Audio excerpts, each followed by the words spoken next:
ನಮಸ್ಕಾರ ಎಲ್ಲರಿಗೂ, welcome back to my vlogs. ಇವಾಗ ಬೇಸಿಗೆ ಆಗಿರೋದ್ರಿಂದ ಸೀಸನಲ್ಲಿ ಈ ರೀತಿ ತಾಟಿಲಿಂಗ್ ಸಿಗುತ್ತೆ. ಇದನ್ನ ನಮ್ಮ ಕಡೆ ತಾಟಿಲಿಂಗ್ ಫ್ರೂಟ್ ಅಂತಾರೆ. ಇಂಗ್ಲಿಷಲ್ಲಿ ಇದನ್ನ ಐಸ್ ಆಪಲ್ ಅಂತಾರೆ. ಬೇಸಿಗೆ ಸೀಸನಲ್ಲಿ ಸಿಗುತ್ತೆ ಈ ಐಸ್ ಆಪಲ್. ತುಂಬಾ ರೇರು, ಎಲ್ಲೋ ಒಂದ್ ಕಡೆ ಇಟ್ಟಿರ್ತಾರೆ ಅಷ್ಟೇ.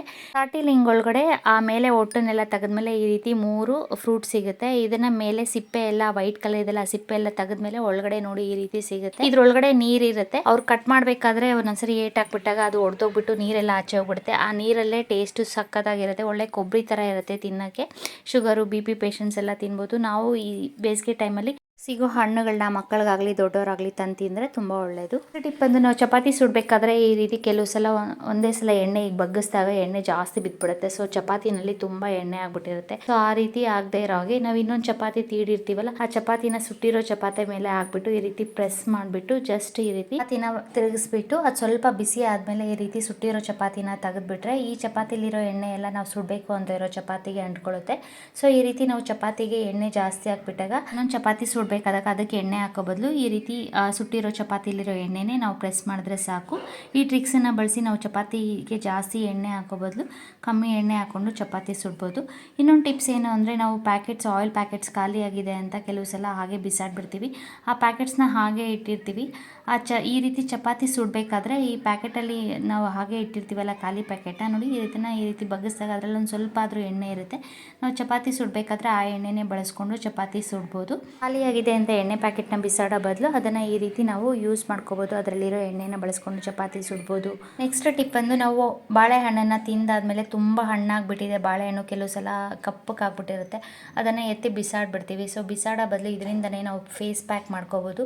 ಇವಾಗ ಬೇಸಿಗೆ ಆಗಿರೋದ್ರಿಂದ ಹೊರಗಡೆ ಹೋಗಿ ಬಂದರೆ ಸಾಕು, ಟ್ಯಾನ್ ಆಗಿಬಿಟ್ಟಿರುತ್ತೆ, ಸ್ಕಿನ್ ಎಲ್ಲ ಕಪ್ಪಕ್ಕಾಗ್ಬಿಟ್ಟಿರುತ್ತೆ. ಸೊ ನಾವು ಹೊರಗಡೆಯಿಂದ ಬಂದ ತಕ್ಷಣ ಫೇಸ್ ಎಲ್ಲ ವಾಶ್ ಮಾಡಿಬಿಟ್ಟು ಈ ರೀತಿ ಬಿಸಾಡೋ ಬದಲು ಬಾಳೆಹಣ್ಣನ್ನು ನಾವು ಇದರಿಂದನೇ ಫೇಸ್ ಪ್ಯಾಕ್ ಮಾಡಿಕೊಂಡು ಅಪ್ಲೈ ಮಾಡ್ಕೋಬೋದು. ಇದಕ್ಕೆ ನಾನು ಮೊದಲಿಗೆ ತುಂಬ ಹಣ್ಣಾಗಿರುತ್ತಲ್ಲ, ಕಪ್ಪಕ್ಕಾಗ್ಬಿಟ್ಟಿರುತ್ತಲ್ಲ, ಆ ಬಾಳೆಹಣ್ಣು ತೊಗೊಂಡಿದ್ದೀನಿ. ಆ ಬಾಳೆಹಣ್ಣನ್ನು ಸಾಫ್ಟ್ ಆಗೋವರೆಗೂ ಈ ರೀತಿ ಗಂಟೇನು ಇಲ್ಲದೆ ಇರೋ ಹಾಗೆ ಒಂದು ಸ್ಪೂನು ಅಥವಾ ಕೈ ಸಹಾಯದಿಂದ ಸಾಫ್ಟಾಗಿ ಮಾಡ್ಕೋಬೇಕು. ಇದಕ್ಕೆ ಸ್ಪೂನಷ್ಟು ಅಕ್ಕಿ ಹಿಟ್ಟು ತೊಗೋತಾ ಇದ್ದೀನಿ. ನಾವು ಅಕ್ಕಿ ಹಿಟ್ಟಾದರೂ ಬಳಸ್ಬೋದು, ಇಲ್ಲಾಂದರೆ ಕಡಲೆ ಹಿಟ್ಟಿದ್ರೆ ಕಡಲೆ ಹಿಟ್ಟು ಬಳಸ್ಬೋದು. ಅಕ್ಕಿ ಹಿಟ್ಟು ಹಾಕೋದ್ರಿಂದ ಫೇರ್ನೆಸ್ಸು ಬರುತ್ತೆ ಮತ್ತು ಆ ಟ್ಯಾನ್ ಎಲ್ಲ ರಿಮೂವ್ ಆಗಿಬಿಡುತ್ತೆ. ಅದಕ್ಕೆ ನಾನಿಲ್ಲಿ ಅಕ್ಕಿ ಹಿಟ್ಟು ಬಳಸ್ತಾ ಇದ್ದೀನಿ. 1 ಸ್ಪೂನಷ್ಟು ಅಕ್ಕಿ ಹಿಟ್ಟನ್ನು ಹಾಕ್ಕೊಂಡು ಇದಕ್ಕೆ 1 ಸ್ಪೂನಷ್ಟು ಗಟ್ಟಿ ಮೊಸರು ಹಾಕ್ಕೋತಾ ಇದ್ದೀನಿ. ಗಟ್ಟಿ ಮೊಸರು ಜೊತೆಗೆ ನಾವು ಬೇಕು ಒಂದು ಸ್ವಲ್ಪ ಲೆಮನ್ ಜ್ಯೂಸ್, ನಿಂಬೆ ಹಣ್ಣಿನ ರಸನ ಹಾಕ್ಕೊಂಡು ನಾವು ಇದನ್ನು ಚೆನ್ನಾಗಿ ಮಿಕ್ಸ್ ಮಾಡಿ ಫೇಸ್ ಪ್ಯಾಕ್ ರೆಡಿ ಮಾಡಿಕೊಂಡು, ನಾವು ಫೇಸ್ ಪ್ಯಾಕ್ನ ಅಪ್ಲೈ ಮಾಡೋದಕ್ಕೆ ಮುಂಚೆ ಫೇಸ್ನ ಒಂದ್ಸರಿ ನೀಟಾಗಿ ನಾರ್ಮಲ್ ವಾಟರಿಂದ ಅಥವಾ ಪ್ಲೇನ್ ಮಿಲ್ಕಿಂದ ನಾವು ಫೇಸ್ನ ಕ್ಲೀನ್ ಮಾಡಿಕೊಂಡು ಆಮೇಲೆ ಫೇಸ್ ಪ್ಯಾಕ್ನ ಅಪ್ಲೈ ಮಾಡ್ಕೊಳ್ಳೋದು ಒಳ್ಳೆಯದು. ಫೇಸ್ ಪ್ಯಾಕ್ನ ಅಪ್ಲೈ ಮಾಡಿಕೊಂಡು ನಾವು ಒಂದು 15ರಿಂದ 20 ನಿಮಿಷ ಹಾಗೆ ಬಿಟ್ಟು ಆಮೇಲೆ ನಾವು ಫೇಸ್ನ ನಾರ್ಮಲ್ ವಾಟರಿಂದ ವಾಶ್ ಮಾಡೋದ್ರಿಂದ ಫೇಸ್ ಗ್ಲೋ ಆಗುತ್ತೆ ಮತ್ತು ಫೇಸಲ್ಲಿ ಪಿಂಪಲ್, ಆಕ್ನಿ ಮಾರ್ಕ್ಸ್ ಎಲ್ಲ ಇರುತ್ತಲ್ಲ, ಆ ಮಾರ್ಕ್ಸ್ ಎಲ್ಲ ಹೊಟ್ಟೋಗುತ್ತೆ. ಫೇರು ಸಹ ಆಗ್ತಾರೆ. ಪಾರ್ಲರ್ಗೆ ಹೋಗಿ ಫೇಶಿಯಲ್ ಮಾಡಿಸ್ಕೊಳ್ಳೋದಕ್ಕಿಂತ ಈ ರೀತಿ ಮನೆಯಲ್ಲಿ ಸಿಗೋ ಸಾಮಗ್ರಿನೇ ಬಳಸ್ಕೊಂಡು ನಾವು ಫೇಸ್ ಪ್ಯಾಕ್ನ ರೆಡಿ ಮಾಡಿಕೊಂಡು ನಮ್ಮ ಫೇಸ್ನ ಗ್ಲೋನು ಸಹ ಮಾಡ್ಕೋಬೋದು. ಮತ್ತು ಸ್ಕಿನ್ ಟ್ಯಾನ್ ಆಗಿರುತ್ತಲ್ಲ ಅದೆಲ್ಲ ನೀಟಾಗಿ ರಿಮೂವ್ ಆಗುತ್ತೆ ಮತ್ತು ಸ್ಕಿನ್ನು ಫೇರ್ ಆಗುತ್ತೆ. ನಾನು ಅಪ್ಲೈ ಮಾಡ್ಕೋತಾ ಇದ್ದೀನಿ. ಅಪ್ಲೈ ಮಾಡಿ ಒಂದು 15 to 20 ಮಿನಿಟ್ಸ್ ಬಿಟ್ಟು ಡ್ರೈ ಆಗಬೇಕು. ಫುಲ್ ಡ್ರೈ ಆದಮೇಲೆ ಒಂದು ಸ್ವಲ್ಪ ನೀರು ಹಾಕಿ ಮತ್ತೆ ಮಸಾಜ್ ಮಾಡಿಕೊಂಡು ನಾವು ಫೇಸ್ ವಾಶ್ ಮಾಡ್ಕೊಳ್ಳೋದ್ರಿಂದ ಸ್ಕಿನ್ ಲೂಸ್ ಆಗಿದ್ರು ಸಹ ಸ್ಕಿನ್ನು ಟೈಟ್ ಆಗ್ತಾ ಬರುತ್ತೆ. ಈ ರೀತಿ ನಾವು ಫೇಸ್ ಪ್ಯಾಕ್ನ ಅಪ್ಲೈ ಮಾಡೋದ್ರಿಂದ ಇನ್ನೂ ಸಹ ಸಾಫ್ಟಾಗಿ ಆಗುತ್ತೆ ನಾವು ವಾಶ್ ಮಾಡಿದ್ಮೇಲೆ. ಟಿಪ್ ಬಂದು, ನಾವು TV ಗ್ಲಾಸನ್ನು ಒರೆಸ್ಬೇಕಾದ್ರೆ ಸಾಫ್ಟ್ ಆಗಿರೋ ಕ್ಲಾತಿಂದ ಮಾತ್ರ ಒರೆಸ್ಬೇಕು ಅಂತ ಹೇಳ್ತಾರೆ. TV ಇನ್ಸ್ಟಾಲ್ ಮಾಡಬೇಕಾದ್ರೆ ಅವ್ರು ಕೊಡೋ ಇನ್ಸ್ಟ್ರಕ್ಷನ್ಸ್ ಏನು ಅಂದರೆ, ಬರೀ ಒಣಬಟ್ಟೆ ಸಾಫ್ಟಾಗಿರೋ ಕ್ಲಾತನ್ನು ತೊಗೊಂಡು ಮಾತ್ರ ಒರೆಸ್ಬೇಕು, ಯಾವುದೇ ರೀತಿ ನೀರೇನು ಹಾಕ್ಬಾರ್ದು ಅಂತ ಹೇಳ್ತಾರೆ. ಆದ್ರೂ ಸಹ ಕೆಲವು ಸಲ TV ಗ್ಲಾಸ್ ಮೇಲೆಲ್ಲ ಈ ಸೊಳ್ಳೆಗಳೆಲ್ಲ ಕೂತು ಒಂಥರ ಮಾರ್ಕ್ ಥರ ಆಗಿಬಿಟ್ಟಿರುತ್ತೆ ಮತ್ತು ತುಂಬ ಧೂಳು ಬರ್ತಾ ಇರುತ್ತಲ್ಲ, ಸೊ ಧೂಳೆಲ್ಲ ಕೂತು TV ಗ್ಲಾಸ್ ಎಲ್ಲ ಗಲೀಜಾಗ್ತಾ ಇರುತ್ತೆ. ಸೊ ನಾವು ಅದಕ್ಕೆ ಈ ರೀತಿ ಕ್ಲೀನ್ ಮಾಡಿಕೊಂಡ್ರೆ TV ಗ್ಲಾಸು ತುಂಬ ನೀಟಾಗಿ ಒಂಚೂರು ಮಾರ್ಕ್ ಇಲ್ಲದೆ ಇರೋ ಹಾಗೆ ಕ್ಲೀನ್ ಆಗುತ್ತೆ. ಇದಕ್ಕೆ ನಾನಿಲ್ಲಿ ಒಂದು ಸ್ವಲ್ಪ ನೀರು ತೊಗೊಂಡೋದಕ್ಕೆ ಸ್ವಲ್ಪ ಕೋಲ್ಗೇಟ್ ಪೇಸ್ಟ್ ಹಾಕ್ಕೊಂಡಿದ್ದೀನಿ. ನಾನು ಹಾಕ್ಕೊಂಡಿರೋಷ್ಟಕ್ಕಿಂತ ಒಂದು ಸ್ವಲ್ಪ ಹಾಕ್ಕೊಂಡ್ರೆ ಸಾಕು. ನಾನಿಲ್ಲಿ ಕಮ್ಮಿ ನೀರು ತೊಗೊಂಡಿದ್ರಿಂದ ಸ್ವಲ್ಪ ಪೇಸ್ಟ್ ಜಾಸ್ತಿ ಆಯಿತು ಅನಿಸ್ತು. ಒಂದು ಸ್ವಲ್ಪ ಪೇಸ್ಟ್ ಹಾಕ್ಕೊಂಡು ಈ ರೀತಿ ನೀರಲ್ಲಿ ಚೆನ್ನಾಗಿ ಮಿಕ್ಸ್ ಮಾಡಬೇಕು. ಇರೋ ಪೇಸ್ಟು ನೀರಲ್ಲಿ ಚೆನ್ನಾಗಿ ಮಿಕ್ಸ್ ಆಗಿ ಅದೊಂಚೂರು ಇರಬಾರ್ದು ಪೇಸ್ಟ್. ಆ ರೀತಿ ಮಿಕ್ಸ್ ಮಾಡ್ಕೊಂಡಾದ್ಮೇಲೆ ಇಲ್ಲಿ ನಾನು ಸಾಫ್ಟಾಗಿರೋ ಕ್ಲಾತ್, ಈ ರೀತಿ ಸಾಫ್ಟ್ ಕ್ಲಾತ್ ತೊಗೋಬೇಕು.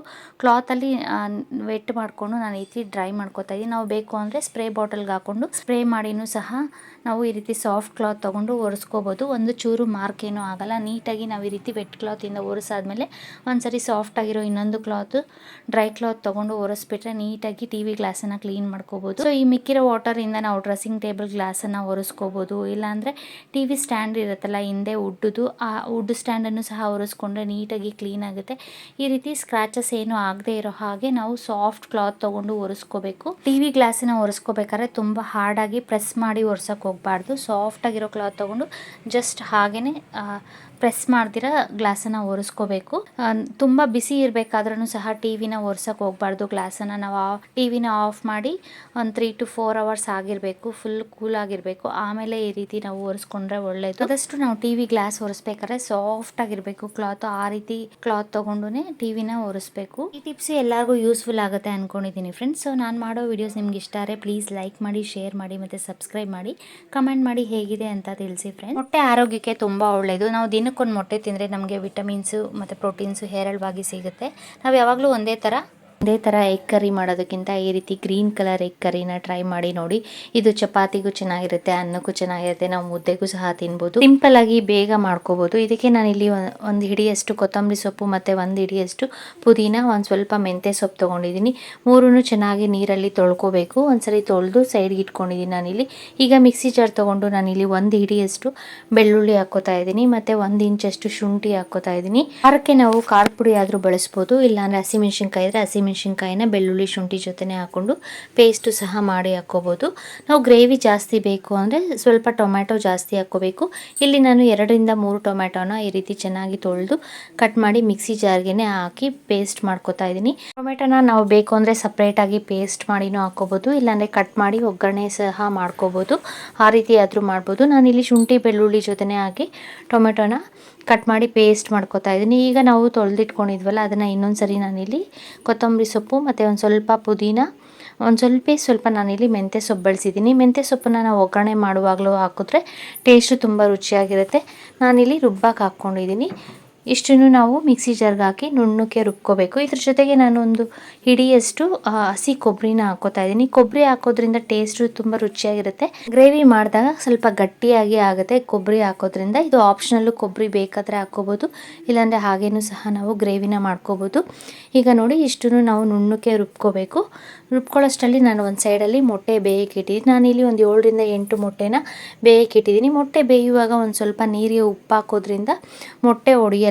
ಕರಿ ಮಾಡೋದಕ್ಕೆ ಮಸಾಲ ರುಬ್ಬಿಟ್ಕೊಂಡಿದ್ದೀನಿ. ಈಗ ನಾನಿಲ್ಲಿ ಒಂದು 2 ಈರುಳ್ಳಿನ ಒಗ್ಗರಣೆಗೆ ಅಂತ ಕಟ್ ಮಾಡ್ಕೋತಾ ಇದ್ದೀನಿ. ನಾವು ಬೇಡ ಅಂದರೆ ಈ ರೀತಿ ಒಗ್ಗರಣೆಗೆ ಹಾಕ್ಕೊಳ್ಳೋದು ಬೇಡ ಅಂದರೆ ನೀವು ಬೇಕಂದರೆ ಪೇಸ್ಟ್ ಮಾಡಿನೂ ಸಹ ಒಗ್ಗರಣೆಗೆ ಹಾಕ್ಕೋಬೋದು. ಅದು ಸಹ ಗ್ರೇವಿ ತಿಕ್ಕಾಗುತ್ತೆ ಮತ್ತು ಟೇಸ್ಟು ಸಹ ಡಿಫ್ರೆಂಟಾಗಿರುತ್ತೆ. ನಾನಿಲ್ಲಿ 1 ಕ್ಯಾಪ್ಸಿಕಮ್ ತೊಗೊಂಡಿದ್ದೀನಿ. 2 ಈರುಳ್ಳಿ ತೊಗೊಂಡು ಕಟ್ ಮಾಡಿ ಹಾಕ್ಕೋತಾ ಇದ್ದೀನಿ. ಇದು ಚಪಾತಿಗೆ, ಪರೋಟಾಗೆ ಎಲ್ಲ ಸಖತ್ ಟೇಸ್ಟಿಯಾಗಿರುತ್ತೆ. ನೀವು ಬೇಕು ಅಂದರೆ ಗೋಡಂಬಿನೂ ಸಹ ನೆನೆಸ್ಬಿಟ್ಟು ಅದನ್ನು ಸಹ ಹಾಕ್ಕೋಬೋದು. ಈರುಳ್ಳಿನ ಕಟ್ ಮಾಡಬೇಕಾದ್ರೆ ಕೆಲವು ಸಲ ಏನಾಗುತ್ತೆ ಅಂದರೆ ಒಳಗಡೆ ಎಲ್ಲ ಕೊಳೆತು ಬಿಟ್ಟಿರುತ್ತೆ. ಸೊ ನೋಡಿಕೊಂಡು ನಾವು ಒಳಗಡೆ ಏನಾದರೂ ಕೊಳ್ತಿದ್ರೆ ಅದನ್ನು ತೆಗೆದ್ಬಿಟ್ಟು ಆಮೇಲೆ ಈರುಳ್ಳಿನ ಈ ರೀತಿ ಸಣ್ಣ ಸಣ್ಣದಾಗಿ ಕಟ್ ಮಾಡ್ಕೋಬೇಕು. ನಾನಿಲ್ಲಿ ದಪ್ಪ ಕ್ಯಾಪ್ಸಿಕಮ್ 1 ತೊಗೊಂಡಿರೋದ್ರಿಂದ ಅದರಲ್ಲಿ ಅರ್ಧ ಕ್ಯಾಪ್ಸಿಕಮ್ನ ಹಾಕೋತಾ ಇದ್ದೀನಿ. ಕ್ಯಾಪ್ಸಿಕಮ್ ಆಪ್ಷನಲ್ಲು, ನೀವು ಬೇಕಾದರೆ ಹಾಕ್ಕೋಬೋದು, ಇಲ್ಲಾಂದರೆ ಹಾಗೇನೂ ಸಹ ಮಾಡ್ಕೋಬೋದು. ಚಪಾತಿಗೆ, ಪರೋಟಾಗೆ ಎಗ್ ಕರಿ ಮಾಡ್ಕೊಳ್ಳುವಾಗ ಈ ರೀತಿ ನಾವು ಡಿಫ್ರೆಂಟ್ ಆಗಿ ಸ್ವಲ್ಪ ಕ್ಯಾಪ್ಸಿಕಮ್ ಹಾಕೋದ್ರಿಂದ ಟೇಸ್ಟ್ ತುಂಬಾ ರುಚಿಯಾಗಿರುತ್ತೆ. ಕ್ಯಾಪ್ಸಿಕಮ್ನ ಈ ರೀತಿ ಸಣ್ಣ ಸಣ್ಣದಾಗಿ ಕಟ್ ಮಾಡ್ಕೋತಾ ಇದ್ದೀನಿ. ನನಗೆ ಈರುಳ್ಳಿ ಕ್ಯಾಪ್ಸಿಕಮ್ ರೆಡಿ ಮಾಡ್ಕೊಂಡಾಗಿದೆ. ಮಸಾಲೆ ಏನು ರೆಡಿ ಆಗಿದೆ. ಈಗ ಮೊಟ್ಟೆ, ಬೆಂದಿರೋ ಮೊಟ್ಟೆನ ನಾನು ಸಿಪ್ಪೆ ಸುಲ್ದು ಇಟ್ಕೊಂಡಿದ್ದೀನಿ. ಒಗ್ಗರಣೆಗೆ ನಾನು ಸ್ಟವ್ ಹಚ್ಚಿ ಬಾಣಲಿ ಇಟ್ಕೊಂಡು 1 ಟೇಬಲ್ ಸ್ಪೂನ್ ಎಣ್ಣೆ ಹಾಕೋತಾ ಇದ್ದೀನಿ. ಎಣ್ಣೆ ಬಿಸಿ ಆದ್ಮೇಲೆ ಸಾಸಿವೆ ಹಾಕಿ ನಾವು ಒಗ್ಗರಣೆ ಹಾಕೋಬೇಕು. ಇದು ಆಪ್ಷನಲ್, ನೀವು ಬೇಕಾದ್ರೆ ಸಾಸಿವೆ ಒಗ್ಗರಣೆ ಮಾಡ್ಕೋಬಹುದು, ಇಲ್ಲಾಂದ್ರೆ ಡೈರೆಕ್ಟ್ ಆಗಿ ಚಕ್ಕೆ, ಲವಂಗ, ಒಂದು ಸ್ವಲ್ಪ ಕಸೂರಿ ಮೇಥಿ, ಮರಾಠಿ ಮೊಗ್ಗು ಮತ್ತೆ ಮೊಗ್ಗುನ ಹಾಕೊಂಡು ಹಾಗೇನೆ ಒಗ್ಗರಣೆ ಸಹ ಮಾಡ್ಕೋಬಹುದು. ತರದ ಮಸಾಲಾ ಪದಾರ್ಥ ಹಾಕೊಂಡಾದ್ಮೇಲೆ ನಾವು ಕಟ್ ಮಾಡಿ ಇಟ್ಕೊಂಡು ಈರುಳ್ಳಿ ಹಾಕಿ ಇದು ಲೈಟ್ ಬ್ರೌನ್ ಕಲರ್ ಆಗೋವರೆಗೂ ಈರುಳ್ಳಿನ ಫ್ರೈ ಮಾಡ್ಕೋಬೇಕು. ಈರುಳ್ಳಿ ಬೇಗ ಫ್ರೈ ಆಗಬೇಕು ಅಂದ್ರೆ ಒಂದು ಸ್ವಲ್ಪ ಉಪ್ಪು ಹಾಕೋದ್ರಿಂದ ಈರುಳ್ಳಿ ಬೇಗ ಫ್ರೈ ಆಗುತ್ತೆ. ಈರುಳ್ಳಿ ಫ್ರೈ ಆದ್ಮೇಲೆ ನಾವು ಕಟ್ ಮಾಡಿ ಇಟ್ಕೊಂಡಿರೋ ಕ್ಯಾಪ್ಸಿಕಮ್ನ ಎಣ್ಣೆನಲ್ಲಿ ಒಂದ್ ಸ್ವಲ್ಪ ಹೊತ್ತು ಫ್ರೈ ಮಾಡ್ಕೋಬೇಕು. ಈರುಳ್ಳಿ ಕ್ಯಾಪ್ಸಿಕಮ್ ಫ್ರೈ ಮಾಡ್ಕೊಳ್ಳುವಾಗ ನಾನಿಲ್ಲಿ ಒಂದ್ ಸ್ವಲ್ಪ ಉಪ್ಪು ಹಾಕೋತಾ ಇದೀನಿ. ಉಪ್ಪು ಹಾಕಿ ಮಿಕ್ಸ್ ಮಾಡಿ ಇದನ್ನ ಫ್ರೈ ಮಾಡ್ಕೋಬೇಕು. ಈಗ ನಾವು ಸಿಪ್ಪೆ ಸುಲಿದಿಟ್ಕೊಂಡಿರೋ ಮೊಟ್ಟೆನ ಈ ರೀತಿ ಮೇಲೆ ಮಾತ್ರ ಈ ರೀತಿ ಕಟ್ ಮಾಡ್ಕೋತಾ ಇದೀನಿ. ಈ ರೀತಿ ಕಟ್ ಮಾಡಿ ಫ್ರೈ ಮಾಡೋದ್ರಿಂದ ಉಪ್ಪು ಖಾರ ಎಲ್ಲ ಚೆನ್ನಾಗಿ ಹಿಡಿಯುತ್ತೆ ಮೊಟ್ಟೆಗೆ. ಸೊ ಅದಕ್ಕೆ ನಾನು ಎಲ್ಲಾ ಮೊಟ್ಟೆನೂ ಈ ರೀತಿ ಮೇಲೆ ಮಾತ್ರ ಕಟ್ ಮಾಡ್ಕೋತಾ ಇದೀನಿ. ಮೊಟ್ಟೆ ಫುಲ್ ಕಟ್ ಆಗಬಾರ್ದು.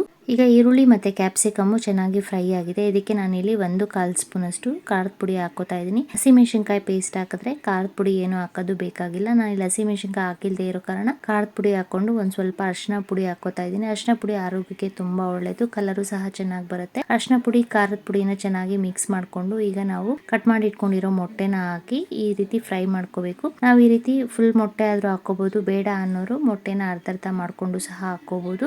ಈ ರೀತಿ ಮೊಟ್ಟೆನ ಹಾಕಿ ಒಂದು ಸ್ವಲ್ಪ ಹೊತ್ತು ಆಯಿಲ್ ಅಲ್ಲಿ ಈ ರೀತಿ ಫ್ರೈ ಮಾಡ್ಕೋಬೇಕು. ಈ ರೀತಿ ಫ್ರೈ ಮಾಡೋದ್ರಿಂದ ಉಪ್ಪು ಖಾರ ಎಲ್ಲ ಚೆನ್ನಾಗಿ ಮೊಟ್ಟೆಗೆ ಹಿಡಿಯುತ್ತೆ. ನಾವು ಆಯಿಲ್ ಅಲ್ಲಿ ಫ್ರೈ ಮಾಡ್ಕೊಳ್ಳುವಾಗ ಜೋರು ಉರಿನಲ್ಲಿ ಇಟ್ಕೋಬಾರ್ದು, ಮೀಡಿಯಂ ಉರಿ ಅಥವಾ ಸಿಮ್ ಅಲ್ಲಿ ಇಟ್ಕೊಂಡು ಫ್ರೈ ಮಾಡ್ಕೋಬೇಕು. ಈಗ ಇದು ಮೊಟ್ಟೆ ಫ್ರೈ ಆಗಿದೆ. ಇದಕ್ಕೆ ನಾವು ರುಬ್ಬಿಟ್ಕೊಂಡಿರೋ ಮಸಾಲ ಹಾಕೋತಾ ಇದ್ದೀನಿ. ಮಸಾಲಾಗೆ ಯಾವುದೇ ರೀತಿ ನಾನು ಧನಿಯಾ ಪೌಡರ್ ಏನು ಹಾಕೊಂಡಿಲ್ಲ. ನಾವು ಲಾಸ್ಟ್ ಅಲ್ಲಿ ಬೇಕು ಅಂದ್ರೆ ಒಂದ್ ಸ್ವಲ್ಪ ಧನಿಯಾ ಪೌಡರ್ ಆಗ್ಲಿ ಅಥವಾ ಗರಂ ಮಸಾಲ ಹಾಕೋಬಹುದು. ಟೇಸ್ಟ್ ತುಂಬಾ ಚೆನ್ನಾಗಿರುತ್ತೆ. ಮಸಾಲೆನ ಸ್ವಲ್ಪ ಹೊತ್ತು ಆಯಿಲ್ ಅಲ್ಲಿ ಈ ರೀತಿ ಫ್ರೈ ಮಾಡ್ಕೋಬೇಕು. ಇದು ಹಸಿ ವಾಸನೆ ಹೋಗಿ ಚೆನ್ನಾಗಿ ಒಂದು 5 ನಿಮಿಷ ಈ ರೀತಿ ಕುದಿಬೇಕು. ಕರ್ರಿ ಕುದಿಯಕ್ಕೆ ಸ್ಟಾರ್ಟ್ ಆಗಿದೆ. ಈಗ ನಾವು ಮೀಡಿಯಂ ಉರಿ ಅಥವಾ ಸಿಮ್ ಅಲ್ಲಿ ಇಟ್ಬಿಟ್ಟು ಒಂದು ಪ್ಲೇಟ್ ಮುಚ್ಚಿ ಒಂದು ಸ್ವಲ್ಪ ಹೊತ್ತು ಎಗ್ ಮತ್ತೆ ಆ ಕರ್ರಿ ಫ್ರೈ ಆಗೋವರೆಗೂ ಬಿಡಬೇಕು. ಲಾಸ್ಟಲ್ಲಿ ನಾವು ಒಂದು ಸ್ವಲ್ಪ ಕೊತ್ತಂಬರಿ ಸೊಪ್ಪು ಹಾಕೊಂಡ್ರೆ ಟೇಸ್ಟ್ ತುಂಬ ರುಚಿಯಾಗಿರುತ್ತೆ. ಮಿಕ್ಸಿ ಜಾರಲ್ಲಿ ಉಳಿದಿರೋ ಮಸಾಲೆಗೆ ನಾನು ಒಂದು ಸ್ವಲ್ಪ ನೀರು ಹಾಕಿ ಇದಕ್ಕೆ ಹಾಕಿ ಮಿಕ್ಸ್ ಮಾಡಿದ್ದೀನಿ. ತುಂಬ ಗಟ್ಟಿಯಾಗಿರೋದ್ರಿಂದ ನಾನು ಒಂದು ಸ್ವಲ್ಪ ನೀರು ಹಾಕಿ ಇದನ್ನು ಒಂದು ಕುದಿ ಬರೋವರೆಗೂ ಕುದಿಸ್ಕೊಂಡ್ರೆ ಎಗ್ ಕರ್ರಿ ರೆಡಿ ಆಗುತ್ತೆ, ಗ್ರೀನ್ ಎಗ್ ಕರ್ರಿ. ಲಾಸ್ಟಲ್ಲಿ ನಾನು ಇಲ್ಲಿ ಒಂದು ಸ್ವಲ್ಪ ಗರಂ ಮಸಾಲ ಹಾಕಿ ಮಿಕ್ಸ್ ಮಾಡ್ಕೊಂಡಿದ್ದೀನಿ. ಮಸಾಲ ಹಾಕಾದ್ಮೇಲೆ ತುಂಬ ಹೊತ್ತು ಕುದಿಸೋದು ಬೇಡ, ಈ ರೀತಿ ಮಿಕ್ಸ್ ಮಾಡಿ ನಾವು ಸ್ಟವ್ ಆಫ್ ಮಾಡ್ಕೊಂಡ್ರೆ ಎಗ್ ಕರ್ರಿ ರೆಡಿ ಆಗುತ್ತೆ. ತುಂಬ ಗಟ್ಟಿಯಾಗಿದೆ ಅನಿಸಿದ್ರೆ ನೀವು ಒಂದು ಸ್ವಲ್ಪ ನೀರು ಹಾಕಿ ಕುದಿಸ್ಕೋಬಹುದು. ಲಾಸ್ಟಲ್ಲಿ ನಾವು ನೋಡಿಕೊಂಡು ಟೇಸ್ಟಿಗೆ ತಕ್ಕಂಗೆ ಉಪ್ಪು ಹಾಕೊಂಡ್ರೆ ಟೇಸ್ಟಿಯಾದ ರುಚಿಕರವಾದ green masala egg curry ready ಆಗುತ್ತೆ. ಇದು ಚಪಾತಿಗೆ, ಪೂರಿಗೆ ಮತ್ತೆ ಪರೋಟ ಜೊತೆಗೆ ಸಖತ್ ಟೇಸ್ಟಿಯಾಗಿರುತ್ತೆ. ಎಗ್ ಬದಲು ಬೇಕಾದ್ರೆ ತರಕಾರಿನೂ ಹಾಕೊಂಡು ಮಾಡ್ಕೋಬಹುದು, ಇಲ್ಲ ಅಂದ್ರೆ ಚಿಕನ್ ಸಹ ಹಾಕೋಬಹುದು. ಅದು ಸಹ ಟೇಸ್ಟ್ ತುಂಬಾ ರುಚಿಯಾಗಿರುತ್ತೆ. Thank you.